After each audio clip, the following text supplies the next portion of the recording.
Today's our final day in the book of Numbers, so congratulations if you're going with us daily. We're going to be through the first 4 books of the Bible. And I received a text message from someone who's following along, and she was asking me, how did we go from Adam and Eve being told just one thing to, it seems like as we move through Exodus and Leviticus and Numbers, there's just chapter after chapter after chapter with laws about what to do in this situation and what to do in that situation. And part of my response to her was, well, the fewer people you have, the simpler life is, and the less instruction and guidance you need. The more people you have, the more complex life becomes, the more situations arise, the more laws you need.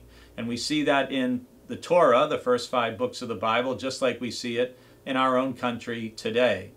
And we know that among the very first family, one of the things we saw was Cain killing his brother Abel.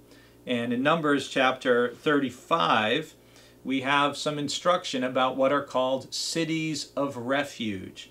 And the Lord commands Moses to establish 6 cities of refuge that are spread geographically around the region, so that if somebody killed somebody, not intentionally or by accident, the person could flee there. And it says in Numbers 35, verse 11, "Then you shall select cities to be cities of refuge, so that a slayer who kills a person without intent may flee there."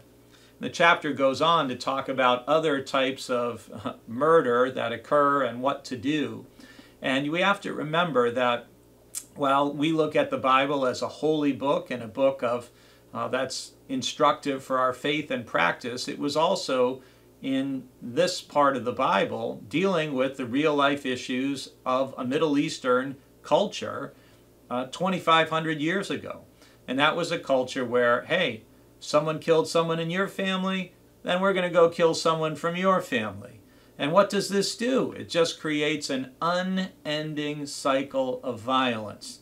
In some ways, it doesn't feel like we've made a lot of progress as human beings. But the whole idea of God establishing cities of refuge was to try to push a pause button, to try to interrupt that cycle of blood, revenge, and retaliation, so that there could be a case and evidence could be heard.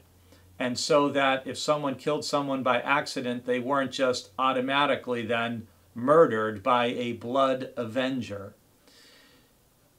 A lot of this early part of the Bible can seem very violent. Some people have even used the word with me, barbaric. But part of what we have to remember is that in many ways the Bible is trying to, God's law is trying to interject justice and to break a cycle, an unending cycle of human revenge and death. Maybe someday we'll learn the lesson.